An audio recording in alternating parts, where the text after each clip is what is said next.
함께하며 여러분의 내일을 응원합니다. 성공을 부르는 좋은 습관, 성공예감 이대호입니다. 자, 성공예감 이대호입니다. 2부가 시작됐습니다. 2부 시작과 함께 항상 경제상식 퀴즈의 정답을 말씀드리고 있죠. 정답은 반지하입니다. 반지하. 반지상이기도 한데 반지하라는 점이 더 부각될 수밖에 없죠. 아까 0609님, 저 다음 주에 반지하 탈출합니다. 3년 만에 이사 갑니다. 축하해 주세요라고. 예, 축하드립니다. 0609님. 그리고 1056님은 저도 반지하에 살았는데 비가 많이 올 때는 잠을 못 잤답니다. 이젠 또 옥탑방이라서 더위에 지쳐가고 있지만요 라고 해주셨고요. 장명화님, 신혼 때 반지하에 살았는데 화장실이 위로 올라가 있어서 세탁기 돌리다가 호스가 빠져서 거실에 물이 찬 적도 있어요. 아픈 기억이네요 라고 해주셨고요. 9737님, 아침에 경비실 주변 매일 쓰레기를 주워요. 그러면 기분이 좋아집니다 라고 아까 보내주셨어요. 제 오프닝 듣고 이야기해 주신 것 같고요. 예, 행운의 적립금을 오늘도 쌓으신 겁니다. 1243님, 저는 왜 복권 당첨이라는 행운은 없을까요? 라고 보내주셨는데요. 이유를 알려드릴까요? 예, 복권은 당첨되는 사람이 안 되는 사람보다 훨씬 적기 때문입니다. 예. 확률적으로 복권에 당첨되는 사람은 거의 없을 수밖에 없죠. 예. 너무 그것만 바라시면은 너무 행운이 너무 미세하게 반도체적인 나노미터처럼 보이지도 않을 수도 있습니다. 예. 그리고 아까 2926님이 저도 반지하 경험이 있습니다. 예. 이거 읽어드렸구나. 네. 그리고 1282님. 엄마가 옆에서 반지하 정답 보내라고 해서 보냅니다. 라고. 예. 1282님 축하드립니다. 예. 어머니와 더 사이좋은 하루가 되실 것 같습니다. 요즘에 증시 상황이 굉장히 좋거든요. 오늘도 그렇고. 그 중에서도 많은 사람들의 속을 썩이던 주식이 있었는데 거의 백거동 소리가 이제 들립니다. 국내 조선사들의 일감이 많이 들어오고 있고 조선 관련된 주식들도 들썩이고 있습니다. 근데 또 한편에서는 계속되는 중국의 공세, 또 여전한 인력난, 문제점도 한계점도 해결해야 될 것도 많이 있는데요. 오늘 그래서 준비를 했습니다. 신영증권 리서치센터에서 조선과 운송을 담당하고 있는 엄경아 연구원과 함께 공부를 해보겠습니다. 어서 오세요. 안녕하세요. 안녕하세요. 엄경아 연구원님이 조선의 국모라고 불리는 그분이시죠? 예, 맞습니다. 조선업만 분석을 지금 몇 년째?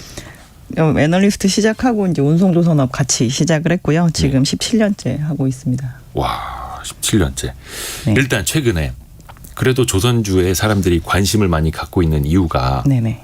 주가가 올라서죠. 그렇죠. 아무래도. 최근에 한 달 사이에 HD 한국조선해양이 한 16% 정도, 삼성중공업이 10% 정도, HD 현대중공업은 5% 이상 조선주 주가가 계속 오르고 있는데 근래 들어서 이렇게 주가 흐름이 좋은 이유부터 좀 들어보고 싶어요.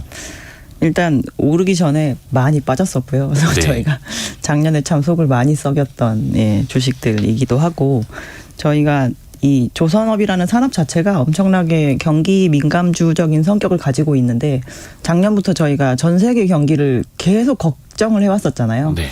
그래서 그거를 선반영하면서 뭔가 회사 자체에 일이 있었던 건 아니지만 네. 주식들은 상당히 많이 조정을 받았었습니다. 근데 올해 이제 실제로 올해가 되고 나서 수주 산업인데 수주도 생각보다 잘하고 있고 네. 1분기 실적 발표 났는데 작년과 같은 쇼크도 없고 뭐 이런 상황이 이어지고 있는 상황이 되어서 이제 낙폭과대였던 부분을 조금 되돌리고 있는 상황이다라고 보시면 될 것 같아요.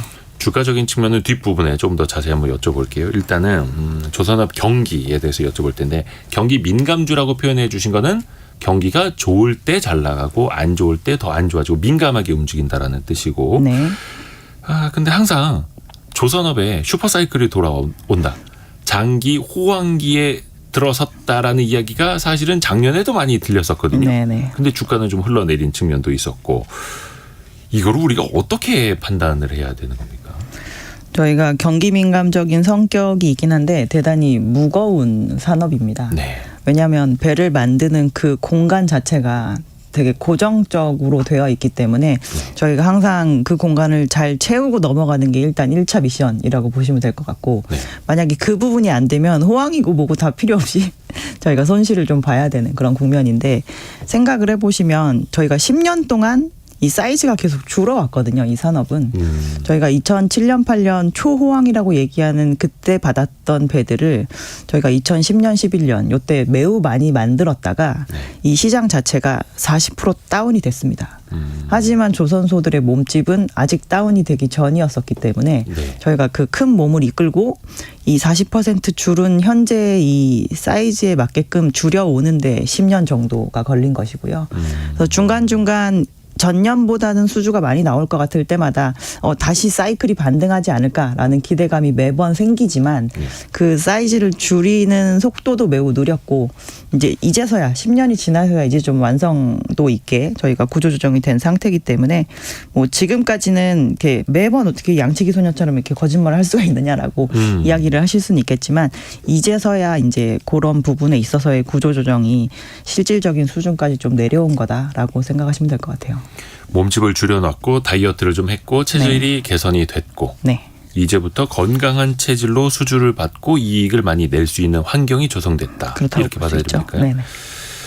그 도크가 일종의 공장 같은 거잖아요. 배를 지을 수 있는 네, 공간. 맞습니다. 모양은 수영장처럼 생겼고요. 네네. 앞문이 열리고 닫히는 수영장처럼 생겼다고 보시면 될 것 같습니다. 그러니까 바닷물을 일정 부분 좀 가둬놓고 문을 열면 물이 다시 들어와서 배가 뜨고 네. 그 이전에 만들 때는 저희가 마른 땅에서 만들어야 되니까 문 닫고 물 내보내고 거기에서 만들고 그런 형식으로 되어 있습니다. 근데 그 도크 수가 많이 줄었던 거예요, 그러면 그동안에는? 도크를 가지고서 조선업을 하는 업체들도 있고요. 네. 실제로 그냥 육상에서 지어서 배를 밀어가지고 바다에 진수시키는 형태도 있는데 조선업체 숫자가 일단 줄어드는 것이 그런 설비 감소도 있고 지금 대형 조선업체들 중에서 이제 뭐 만약에 도크가 한 10개 있으면 한 2개 정도는 그냥 아예 가동을 하지 않는 것으로 이렇게 밀어놓은 케이스도 있고요. 그리고 저희가 그렇게 땅에 정착되어 있는 설비 말고 플로팅 도크라고 해서 저희가 구조화된 설비인데 그게 이제 바다에 떠 있는 상태로 저희가 그 도크 역할을 하는 그런 것도 있는데 그런 것들은 실제로 띄어서 다른 타사에 팔기도 했습니다. 다른 산업체로.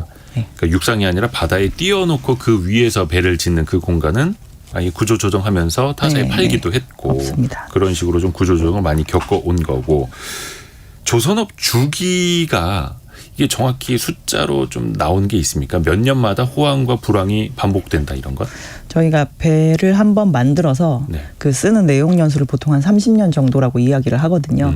근데 균일하게 그때그때마다 저희가 배를 균일하게 발주하지 않습니다.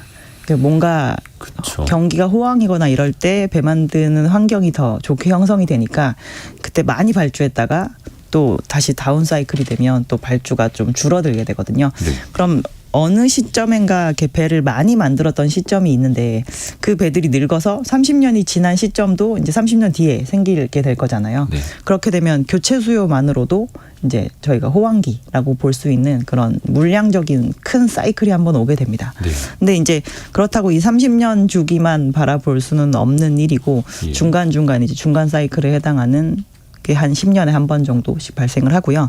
저희가 자본을 가지고 발주를 해야 되는 선박 시장이기 때문에 그리고 인간이 발주를 하기 때문에 발주했다가 잠깐 멈췄다 발주했다 잠깐 멈췄다 하는 작은 사이클 그런 거는 한 3년에 한 번 정도 발생을 주로 하는 편입니다.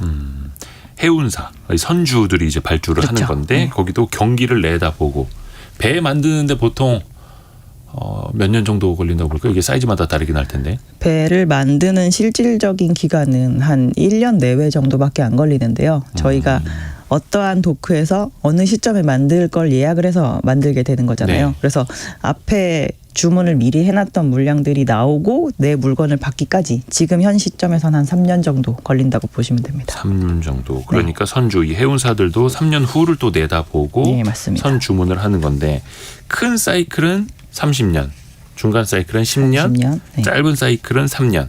그 안에서 이렇게 왔다 갔다 한다. 그렇죠. 이렇게 작은 봐도 될까요? 파동, 큰 파동. 그래서 이게 더 어려운 것 같아요. 저희가 솔직히 뭐 배를 지금 만들기 위해서 공부를 하는 건 아니고 그쵸. 뭐 투자에 또 관심이 있으신 분들은 아주 직접적으로 들으실 수 있을 텐데 그러면 투자자 입장에서 이걸 언제 어떻게 접근하면 좋겠느냐. 30년 사이클 보고 들어가서 뭐 조선주만 30년 갖고 계시는 분들은 많지는 않을 거고요. 그래서 이 사이클 산업에서 저희가 주식을 투자를 하시려면 네. 봐야 되는 요소가 뭔지 이제 그게 제일 궁금하신 그렇죠. 거잖아요. 그래서 그 산업의 주가를 움직이는 팩터는 두 가지가 있습니다. 하나는 수주, 그리고 하나는 모든 주식의 그 가격을 움직이게 만드는 실적. 이 두 가지인데요.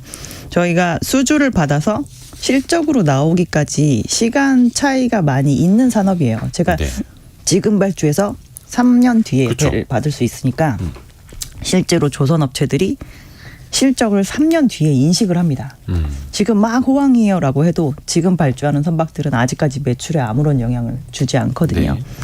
그래서 저희가 이전에 가장 컸던 사이클이라고 이야기를 하는 그 2007년 전후에도 네. 그 개별 조선업체들의 주가를 보시면 2007년에 한번 고점을 기록을 하고 리만 사태나 이런 걸로 인해서 크게 조정을 받았다가 2010년 정도에 이전 고점을 다시 회복을 하는 시점이 있습니다.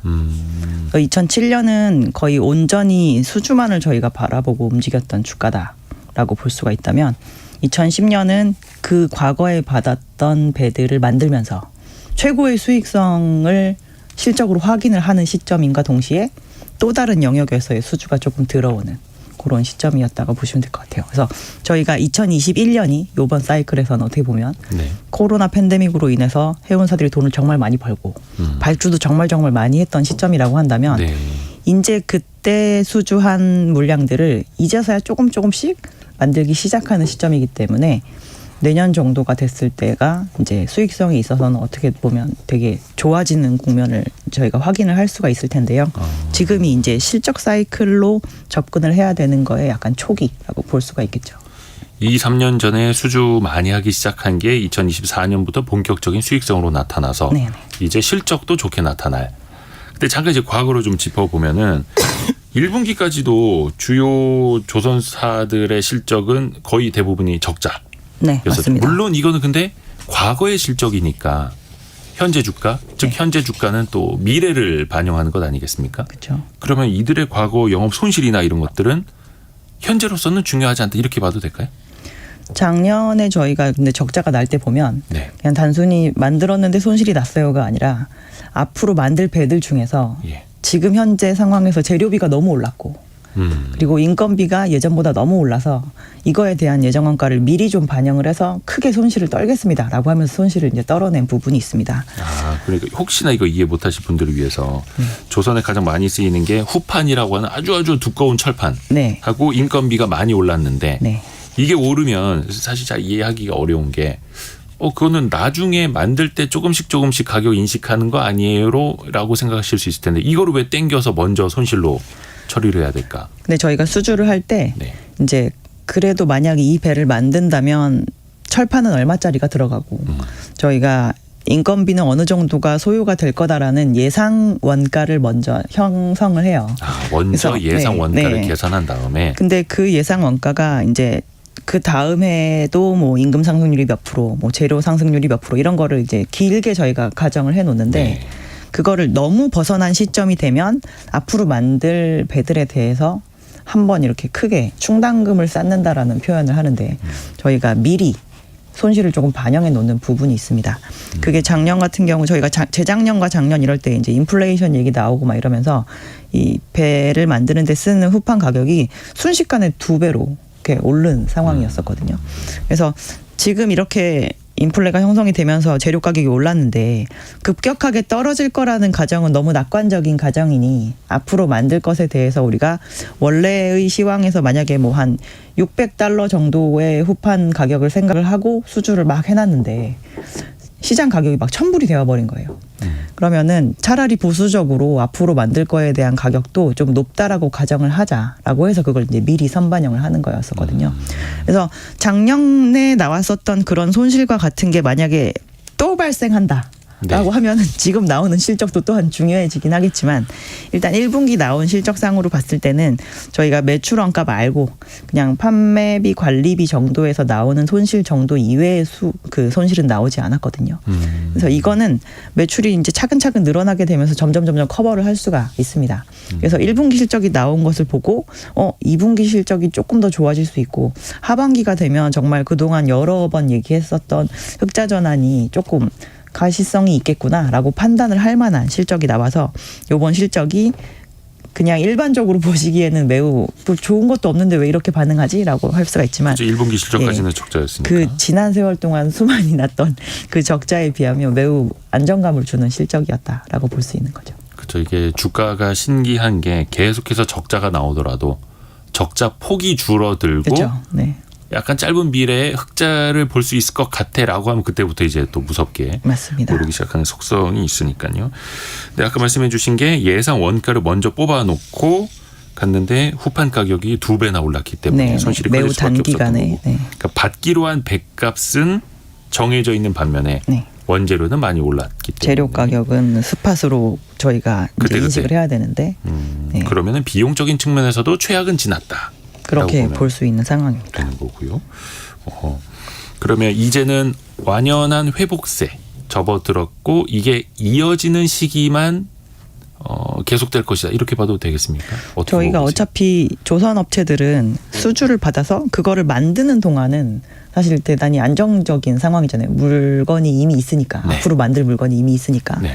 근데 이제 요즘에 조선업체들 이렇게 수주할 때 뉴스 나오는 거 잘 들어보시면 뭐 26년까지 일반 상선에 대한 수주는 다 끝났다. 그리고 뭐 LNG선 같은 경우는 27년에 만들 거를 지금 수주를 하고 있는 상황이다. 막 이런 얘기를 되게 많이 들어보셨을 거예요. 그러니까 3년치, 4년치 일감 다 확보해 놨다. 네네. 올해도 목표했던 수주량이 얼마 이상을 뭐 목표 초과 달성하고 있다. 그렇죠. 라고 했는데 주가는 계속 빠져왔고. 그래서 25년까지 저희가 실적을 되게 개런티할 수 있는 그런 상황입니다. 그러니까 근데 앞으로 한 2년치 실적은 확정이 돼 있다. 그렇죠. 그래서 저희가 이제 아까 말씀하신 것처럼 근데 지금까지는 왜 그랬냐라고 하시지만 네. 이 매출로 인식하는 거에 그 시간 갭이 있다 보니 저희가 21년에 대단히 오래간만에 수주에 있어서는 초호황을 경험을 했는데 네. 21년 조선업체의 매출도 22년 조선업체의 매출도 당체 늘어나는 모습을 조금도 보이지 않으니까 진짜로 이게 매출로 나중에 인식이 될까라는 그 걱정을 상당히 많이 했었던 건데 이번 1분기 실적에 이제 정말로 그 선가가 오르고 나서 그리고 코로나 팬데믹으로 수주가 이제 양적으로 확 늘어나고 나서의 매출이 조금 인식이 되니까 뭐 손익은 조금 미진했을지 몰라도 매출들은 다 전년 대비해서 한 2자릿수씩 늘어난 거를 이제 1분기 실적에서 조금 보여주게 되었고 그래서 이제 그런 수주 잔고에 대한 좀 신뢰도가 조금 높아졌다라고 볼 수가 있는 거죠.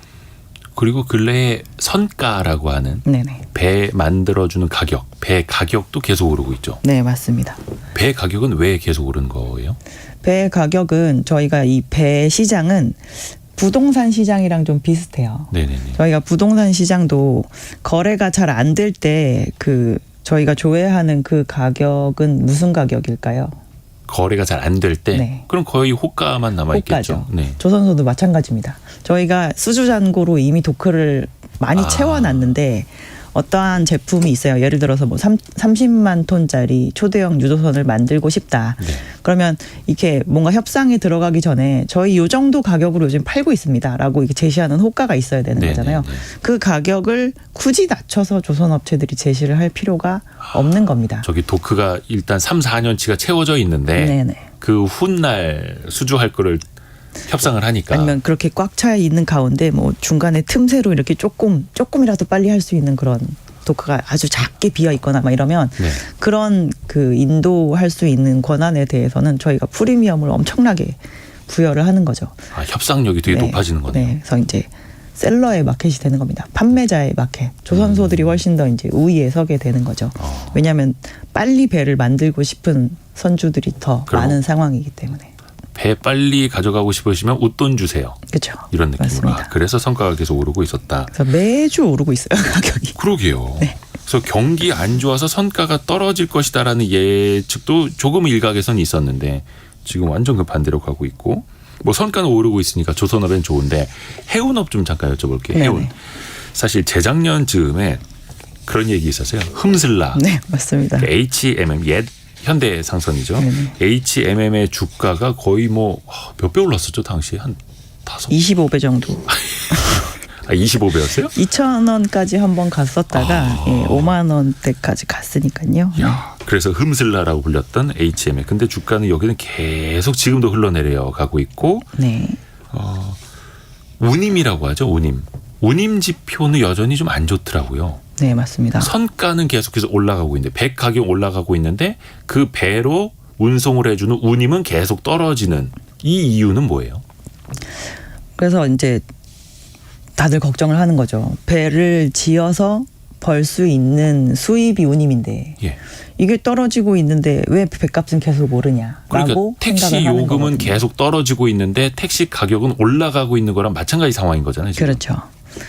운임은 떨어지는데 그 택시 라이센스를 따기 위한 그 돈이 그렇죠. 계속 올라가는 그런 상황이라고 볼 수가 있는 거죠. 근데 저희가 코로나 팬데믹의 가장 큰 수혜 업종 중에 하나가 이 해운업이었어요. 당시에. 저희가 사람은 이동하지 말라고 하고 사람들은 어쨌든 제자리에 있든 이동해서 다니던 재화가 항상 필요하잖아요. 무언가를 소비를 해야 되기 때문에. 그래서 저희가 그때 이 운송 서비스의 질이 매우 좋지 않은 상황임에도 불구하고 이 운송을 해주는 것에 대해서 엄청나게 이제 소비자들이 돈을 지불을 한 겁니다.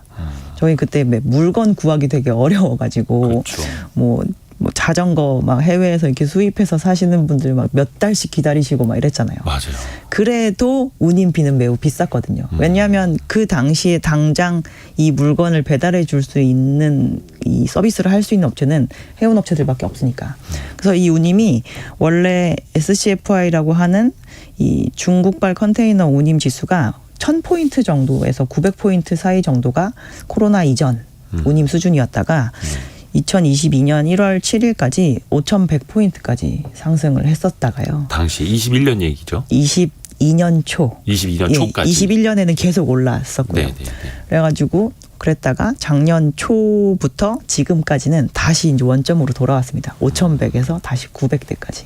그러니까 운임이 빠진 엄청나게 상황이거든요. 올랐다 계속 최근엔 빠지고 있다. 네, 그래서 저희가 운송행위에 대해서 운송 서비스 질이 안 좋아도 굳이 이 지불을 했던 이유는 그때는 필수적으로 뭔가 운송을 해와서 내가 재화가 필요한 상황이었기 때문에 아낌없이 이제 지불을 했는데. 그래서 물건 빨리 보내려면 컨테이너 실으려면 네. 배 빨리 예약 잡아야 됐으니까. 맞습니다. 더 많은 돈을 주고 해야지 어떻게라도 끼어서 네. 갈 수 있죠. 근데 그 과정에서 이제 그래서 배들이 엄청나게 밀려 있었어요. 저희 뭐 미국 그 로스앤젤레스 그 항구에 뭐 배가 100척씩 떠 있다. 막 이런 얘기 되게 많이 들어보셨잖아요. 네. 그래서 배가 점점 느려지는데 이 운송 시장의 특이한 점은 서비스가 느려지면 나도 느려지고 저 친구도 느려지고 이쪽 친구도 같이 느려지기 때문에 서비스의 상황이 안 좋고 밀리고 뭔가 사고가 생기고 이럴 때마다 오히려 운임은 더 올라가는 그런 기현상이 있습니다. 근데 요즘에는 지금 배들이 대기하거나 이러지 않거든요. 원활하게 잘 돌아가고 있는 상황이라 서비스를 그 밀려있는 당시에는 1년에 5번밖에 못했는데 지금은 7번, 8번 할 수 있게 되니까 다시 회전율이 많아지고 저희가 운송 서비스를 하는 공급자들끼리 물건을 하나라도 더 많이 확보를 하기 위해서 다시 경쟁을 해야 되잖아요. 네. 그런 운임을 빼놓을 수밖에 없는 상황이죠. 아하. 그래서 이제 시장은 원래대로 돌아가느라고 이렇게 빠졌는데 그럼에도 불구하고 계속 배는 비싸게 주고 사는 이유는 지금 저희가 현 시점에서 이렇게 2년 동안 사실 돈을 좀 심하게 많이 벌은 상황이거든요. 해운사들이. 그래서 지금은 오히려 이 운송 기제를 남들보다 조금이라도 빨리 효율적인 걸로 바꿔서 나중에 더 많은 경쟁력 높은 서비스를 제공을 하겠다라는 것 때문에 이제 그런 서비스를 하기 위해서 사전에 준비하는 경쟁 단계이기 때문이고요. 내가 지금 벌어들이는 게 조금 미진한다고 할지라도 2년간 벌어놓은 캐시가 워낙 충분한 상황이기 때문에 굳이 저희가 싸고 저효율의 선박을 사는데 돈을 쓸 필요는 없어진 겁니다. 야, 그러니까 해운사들이 지금 당장 해운업 업황은 안 좋지만 우리가 과거에 엄청나게 돈을 벌어놔서 쟁여놓고 있고 네네. 근데 훗날 또 좋은 고객들 많이 유치하려면 좋은 배를 준비해 놔야 되고 네, 맞습니다. 그런 차원에서 배에는 계속 투자를 하고 있는 이제 좀 쉽게 와닿습니다. 근데 조선업은 좀 우리가 뭐 배를 직접 사는 게 아니다 보니까 용어 자체도 좀 낯설기는 합니다. 하나하나 좀 풀어봤으면 좋겠는데 우선 조금 전에 안진수 님이 질문을 주셨어요. 30만 톤이라고 하면 이게 배의 무게인가요? 아니면 배에 실을 수 있는 선정량을 말하는 건가요? 라고 질문 주셨어요. 이 톤도 되게 여러 가지가 있어요. 저희가 DWT라고 하는 데드웨이 톤은 재화 중량 톤수라고 해서 실을 수 있는 화물의 양을 뜻하는 톤입니다. DWT. 네, 그래서 보통 해운업에서는 요 재화 중량 톤수를 많이 활용을 합니다. 왜냐하면 내가 제공하는 서비스에서 저는 30만 톤 날라드릴 수 있어요. 네. 뭐 10만 톤 날라드릴 수 있어요. 이렇게 해야지 이 부분이 닿기 때문에. 근데 조선업에서는 이 배를 만드는 데 들어가는 이 예를 들어서 맨아워 뭐 이런 것이 더 중요하잖아요. 그래서 똑같이 저희가 벌크선에 뭐 예를 들어서 철광석을 30만 톤 실을 수 있는 배와 저희가 컨테이너선에 30만 톤 정도의 컨테이너를 실을 수 있는 게 있을 때 데드웨이 톤으로는 똑같이 30만 톤이지만 만들 때 이 맨아워는 누가 더 많이 들어갈 것 같으세요? 맨아워라고 하는 건 이제 작업 시간이라고 네, 우리가 해서 작업 그러면 시간이라고 되겠죠. 봐야 되겠죠. 당연히 규모가 큰 거 아닐까요?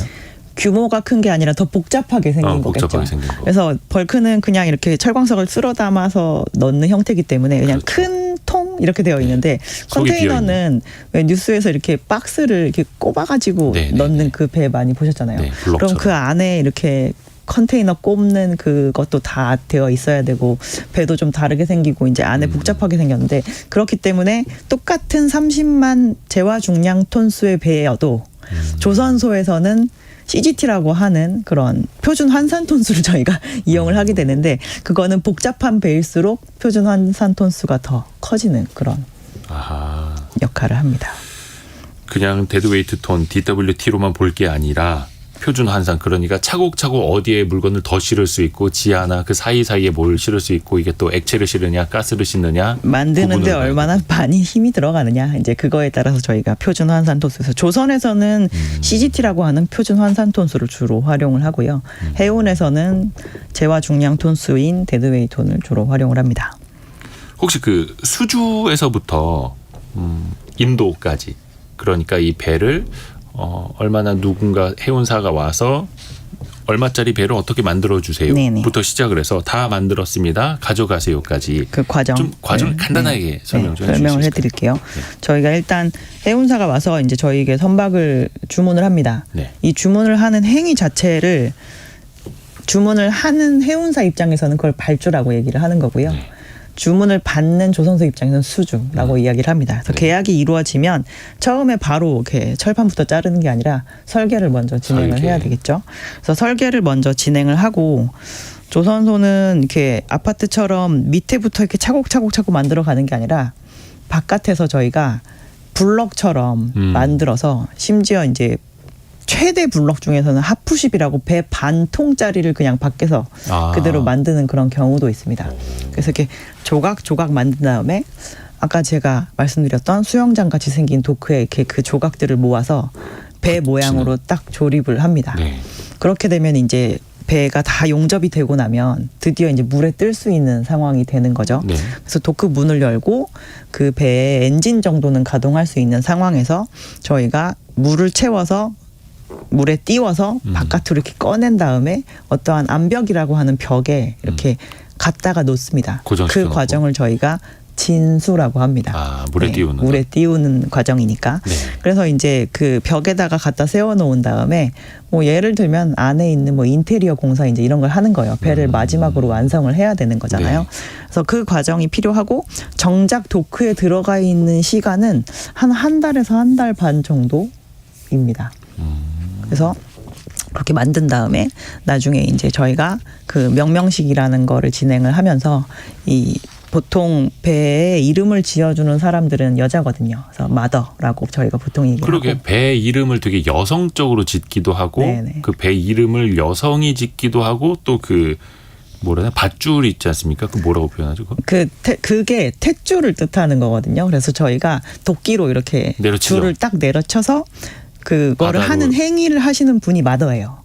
네. 그러니까 엄마가 네, 탯줄을 엄마가 끊어주는 탯줄을 끊어서 생명을 부여하면서 이렇게 이름을 지어주는 그런 걸 세리머니를 하고 마지막에 이제 바다에 인도를 띄우는. 하면서 내보내는 겁니다. 가라 이러면서.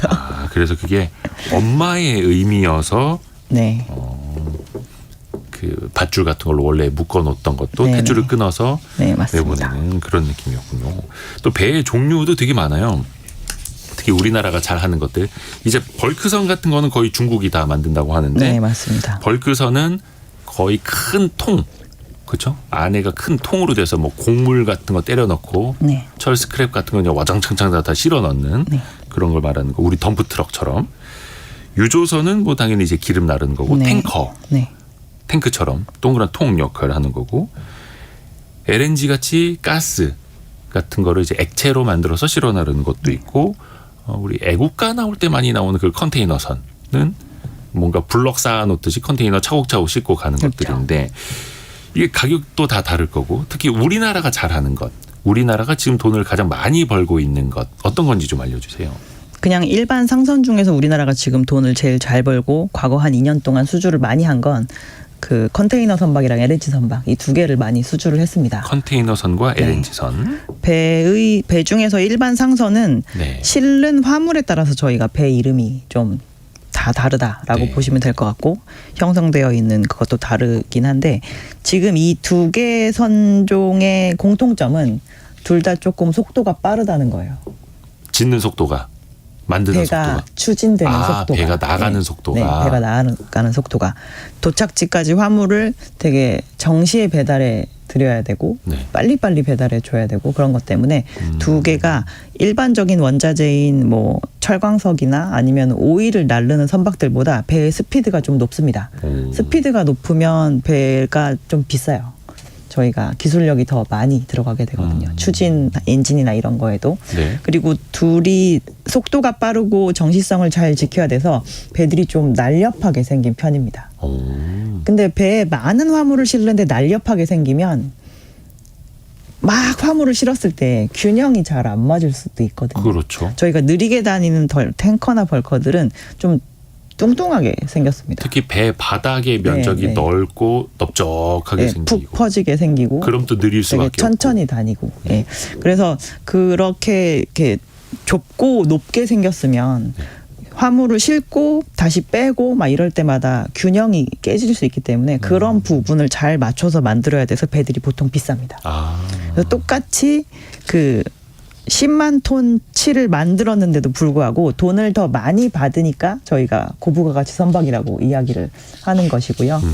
그리고 이제 만드는데 더 많은 기술을 필요하게 된 거죠. 그래서 우리나라는 일반 상선에서 그 화물의 종류에 상관없이 배가 좀 커지기 시작하면 더 많은 기술력을 요하게 되거든요. 그래서 커질수록. 예, 탱커 같은 것도 무조건 다 중국이 만드는 게 아니라 그 중에서 이제 큰 초대형 유조선 같은 경우는 한국에서 주로 많이 만드는 부분이 있고 이제 그냥 상선의 종류상으로 봤을 때 뭐 LNG, LPG 컨테이너 이런 것들은 원래 많이 만들고요. 우리나라 조선 업체들은 이 일반적인 상선뿐만 아니라 그 바다에 들어가서 저희가 석유나 가스 등을 발굴하는 해양 플랜트 중에서도 네. 깊은 바다에 들어가는 설비들을 잘합니다. 조금 더 기술 난이도가 높은 것. 네, 그러니까 저희가 막 10,000피트를 뚫고 내려가서 타겟으로 하는 그 위치를 뚫어야 되고 거기서 또 막 오일이나 가스를 생산해서 위로 다시 올려가지고 위에서 정제 활동도 해야 되는 그런 부분이 있기 때문에 해양 플랜트 안에서도 이제 깊은 바다에 들어가는 설비들에 대한 그런 그 과거 레코드들이 되게 많이 쌓여 있는 편입니다.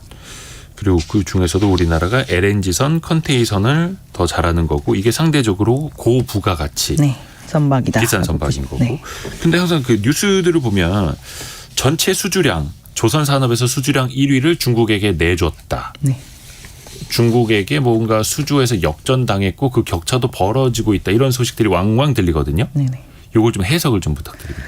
그러니까 수주를 만약에 정말 아까 말씀드린 그 CGT라고 하는 톤으로만 만약에 책정을 하면 중국이 항상 1등을 해야 되는 게 맞습니다. 지금 1년에 만드는 배의 양적인 측면에서의 1등은 중국이에요. 양적으로 놓고 보면. 네. 저희가 전체 만드는 양 중에 한 50% 정도를 중국이 만들고 우리나라가 한 30% 조금 넘는 정도 수준을 만들거든요. 근데 이거를 이제 고부가가치선을 주로 만든다고 말씀을 드렸으니까 네. 만약에 수주를 한 금액으로 따져봤을 때는 저희가 적게 수주해도 금액적으로 더 앞서는 경우도 많이 발생을 하기도 하고 지난 2년 동안 우리나라가 요번 달에 한국이 또 1등했다 이 얘기가 자주 나왔던 이유는 네. 한국이 많이 수주하는 선종이 유독 호황이었었기 때문인 것도 있습니다. 네. 그래서 중국은 이제 원래 탱커, 벌커 이런 것들 원자재 이렇게 쓸어 담는 형태의 좀 심플하게 생긴 배들을 많이 만드는데 네. 그 배들이 전체 선박 시장에서 원래 차지하는 비중 자체가 크거든요. 근데 그 배들이 이제 발주 시장에서 활발하지 않았던 거죠. 지난 2년 동안. 그래서 정말로 조선이 막 이것저것에서 다 많은 발주가 나오는 시장이다라고 하면 톤수 기준으로는 앞으로도 아마 중국이 수주에서 1등했다 이 얘기가 중간중간 계속 들리게 될 거다라고 보시면 될 것 같고 저희는 이 부분이 그렇게 그 산업을 바라보는 측면으로 봤을 때 크게 나쁜 일은 아니라고 보고 있습니다. 그냥 뭐 싼 배. 양쪽으로는 그냥 이리 저쪽 내줘도 되고 우리는 그렇죠. 하나 지을 때마다 더 많이 남길 수 있는 네, 고급진 맞습니다. 배, 비싼 배 만들면 되는 거고. 저희가 만약에 막 중국이 주로 많이 만드는 배한테까지 우리가 점유율을 높이겠다 이런 마음을 먹을 정도라면 시장이 되게 안 좋은 거예요. 저거라도 받아야 되겠다라는 생각을 저희가 해야 되는 상태에 직면했다라는 거니까. 그러니까 싼 거 만들지 말고 비싼 거 만들어야 네, 되는데. 그게 맞습니다. 아까 처음에 뭔가 인건비 이야기도 잠깐 해주셨는데 네네. 인건비가 많이 올랐다. 네네. 근데 청취자분들도 문자 메시지 보내주고 계시는 게 인건비는 거의 그대로인 것 같다. 뭐 특히 조선업에서 다른 쪽에서는 최저임금이라든지 인건비 빠르게 오를 때도 특히 조선소들은 돈을 많이 안 올려줘서 인력난에 시달리고 있다. 특히 2014년에는 조선소에서 근무하던 사람들이 20만 명인데 지금은 절반 수준밖에 안 된다. 네. 인력이 많이 이탈되고 있다. 수준은 많은데 지을 사람이 없다. 이런 이야기 많이 들리잖아요. 지금은 현재 어떤 상황인가요? 그러니까 조선에 가장 많은 사람들이 종사했을 때가 이제 말씀하신 것처럼 한 20만 명 정도 네. 종사를 했었는데 그게 아마 작년 상반기 정도 기준으로는 10만 명이 깨졌었던 걸로 저희도 알고 있습니다. 절반도 안 될 정도로. 네. 근데 조선 업계 자체가 사이즈가 10년간 저희가 줄어왔다고 말씀을 드렸잖아요. 네. 그래서 고점 대비해서 한 40% 정도 줄어 있는 상황이에요. 생산 능력이. 네. 근데 이 인력은 50% 줄었습니다. 그래서 저희가 지금은 이제 24년, 25년엔 계속 매출이 늘어날 거라고 말씀을 드렸는데 네. 계속 더 조금씩은 많은 배를 만들기 때문에 이제는 그 10%포인트 정도의 간극이 조금 메워져야 저희가 그 지금 현재 가지고 있는 생산 능력 정도를 원활하게 굴릴 수 있는 상황이 됩니다. 그래서 저희가 추산하는 건 한 2만 명 정도는 그래도 다시 돌아와야 되지 않나. 그러니까 다시 20만 명으로 돌아갈 필요는 없지만 현 아하. 수준에서 한 2만 명 정도는 더 늘어야 된다라고 보는데 정부에서 얼마 전에 조사한 거에서는 이제 한 1,400명 정도 필요하다라고 이야기를 하고 1,400명이요? 네. 14,000명. 14,000명. 14,000명 정도. 네. 네, 지금까지 이제 채운 게 5,500명이라고 하는데 뭐 아직 확인된 바는 없는 상황이고. 그래서 지금까지는 어쨌든 만들었던 사이즈가 계속 줄어왔기 때문에 네. 그 업에서 뭔가 종사하셨던 분들이 우리가 옛날보다 더 실적 성과가 좋아져서 더 뭔가 보상을 더 받아야 되겠다라는 이 생각을 하기가 쉽지 않은 시기였었을 거예요. 그리고 회사도 계속 다운사이징을 진행을 하고 있었던 상황이었고 이제 올해부터 회사가 버는 돈이 많아지는 게 내부적으로는 조금 체감이 되실 겁니다. 이렇게 되면 뭔가 성과가 조금 성과에 대한 보상이 조금 이루어지기 시작하지 않을까라는 생각이고 뭐 이번에 이제 뭐 합병하고 막 이랬던 하나오션 같은 경우는 만약에 뭐 목표 달성을 하면 어느 정도의 이 성과급을 뭐 지불하겠다 뭐 이런 얘기가 좀 직원들과 회사 사이에 이제 왔다 갔다 하고 있는 것으로 알고 있습니다. 그래서 좀 선순환으로 돌아가야겠네요. 마지막 질문 이거 하나 좀 드리고 싶은데 사실 조선주를 이제 투자 관점에서 보시는 분들에게 근데 이게 사이클도 굉장히 길기도 하고 수주는 계속 이어지는데 또 주가는 장기간 하락하기도 하고 네네. 이제는 좀 흑자 전환을 또 기대하는 국면이기는 한데 마지막으로 투자자분들을 위한 당부의 말씀도 좀 부탁드릴게요. 일단 이 산업 자체가 예. 엄청 사이클이 이렇게 아주 짧게 움직이는 산업이 아닙니다. 그렇죠. 주식도 좀 마찬가지고요. 아마 월봉으로 10년 주가 빼보시면 예. 속에서 정말 사리가 나오는 거를 많이 느껴지실 텐데 저희가 이제 실적 사이클로 들어가는 초반이라고 말씀을 드렸잖아요. 분명히 이 가는 과정에서 저는 부침이 많을 거라는 생각을 하거든요. 네. 하지만 큰 이동평균선의 움직임 자체는 저희가 생각하는 대로 25년까지는 좀 안정적으로 움직일 거라고 보기 때문에 만약에 투자를 시작을 하셨다면 조금은 너무 창을 자주 열어보지 마시고 유한 마음으로 지켜보셨으면 좋겠다라는 생각이 듭니다. 어떻게 보면 좀 장기적으로 투자하시는 분들에게 더 적합할 수도 있겠고요. 네네. 단기적으로 좀 조바심 내는 분들에게는 적합하지 않을 수도 있고. 단기적인 시각이시라면 그냥 투자 안 하시는 게 낫다라고 말씀을 단기적으로 드릴 수 있을 보시는 것 분들에게 조선주는 어울리지 않는다. 네네. 그리고 뭔가 사이클이라든지 뭐 방향성이 또 달라질 수도 있으니 중간중간 또 체크는 당연히 네. 해야 될 테고요. 그렇죠. 이 사이클 산업은 묻어뒀다가는 이제 큰일 나는 수가 다운 사이클을 갑자기 이렇게 보게 될 수도 있기 때문에 맞습니다. 그래서 그런 지금이 거는 우상향 점검하셔야죠. 사이클이 맞는지도 계속해서 체크하셔야 되겠고요. 오늘 신용증권 리서치센터 애널리스트인 엄경아 연구위원 통해서 조선 산업에 대해서도 잘 들어봤습니다. 고맙습니다. 감사합니다. 감사합니다. 라디오 정보센터 뉴스 듣고 오겠습니다.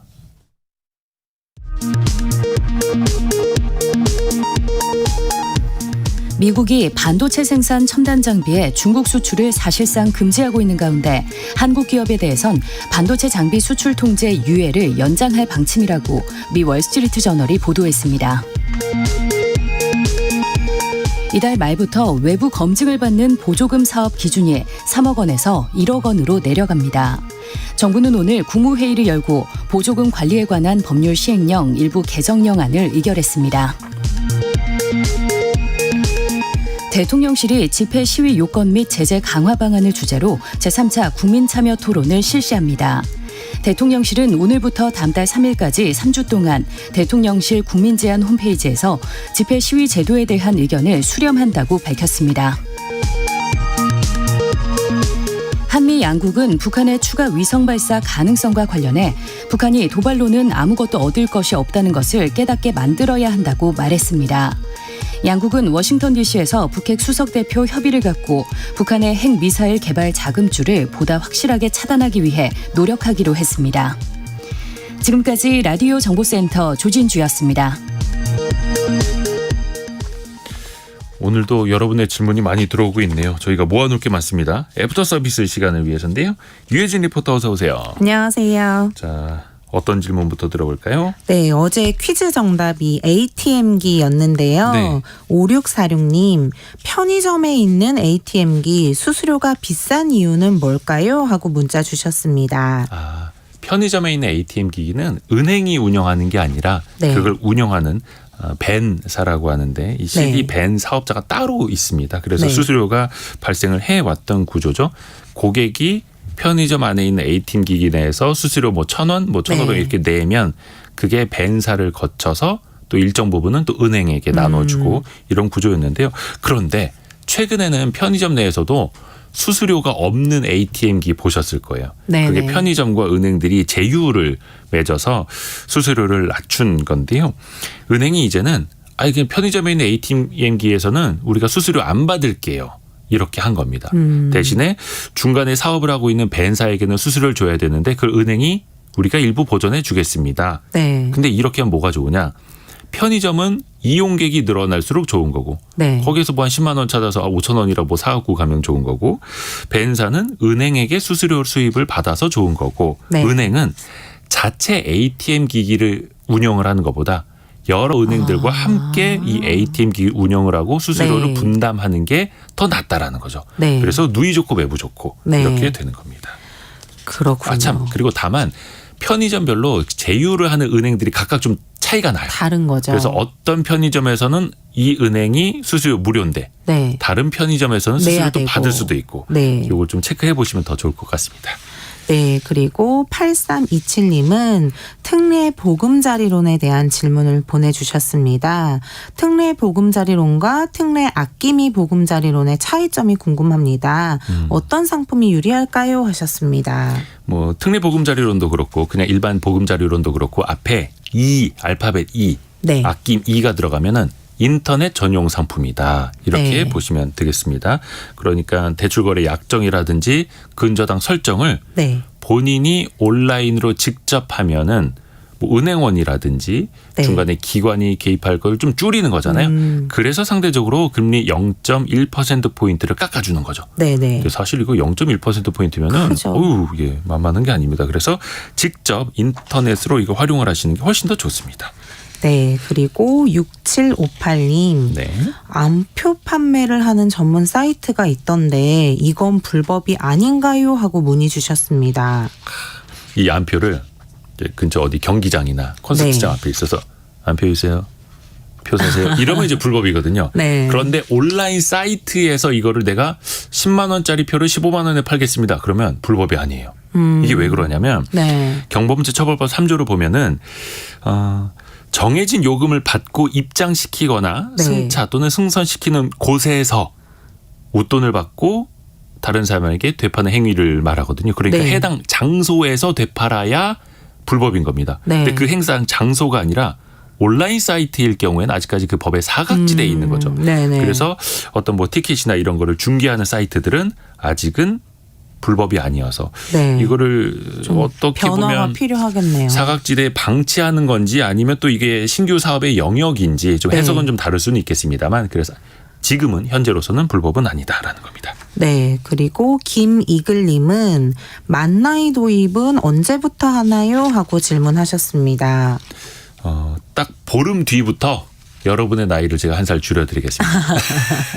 이게 시행이 6월 28일부터입니다. 그러니까 작년 12월 27일에 국무회의 통과를 했는데 네. 6개월 후에 시행하자라고 했거든요. 그 6개월 뒤가 바로 이번 달 28일입니다. 법적 행정적인 나이를 만 나이로 통일하는 거죠. 하지만 이제 뭐 헷갈리실 필요가 없는 게 이미 만 나이를 많이 사용하고 있습니다. 대표적으로 네. 정년 만 60세, 뭐 초등학교 입학 만 6세, 또 국민연금이나 기초연금을 수령하는 나이도 네. 각각 그 사람의 개별 만 나이를 네. 기준으로 하거든요. 그러니까 크게 헷갈리지는 않을 것 같고요. 네. 그리고 오늘 일부 원탁의 기자들 K에서 청년 도약 계좌 이야기를 나눴는데 네. 김태호님 장년을 위한 정책도 구체적으로 알려주세요 하고 문의 주셨습니다. 장년층을 위해서는 뭐 목돈 마련이라기보다는 대부분 네. 이제 취업 연계 이런 것들이 많더라고요. 중장년층에게는 사실 당장 5년, 10년치 목돈을 네. 60, 70세부터 마련해 나가십시오라고 하기에는 좀 정책적으로 한계가 네. 있는 거죠. 그래서 신중년 특화 과정, 신중년 경력형 일자리 제도 이런 네. 것들을 상대적으로 더 많이 정책적으로 펼치고 있더라고요. 유혜진 리포터 고생 많으셨습니다. 감사합니다. 자, 벌써 시간이 10시 52분 지나가고 있네요. 성공예감 벌써 마칠 시간이고요. 많은 질문들 뭐 조선업 관련해서도 질문들 올려주고 계시는데요. 저희가 많이 모아놓겠습니다. 내일 아침 9시 5분에 다시 또 돌아올게요. 성공예감은 오늘도 여러분을 응원합니다.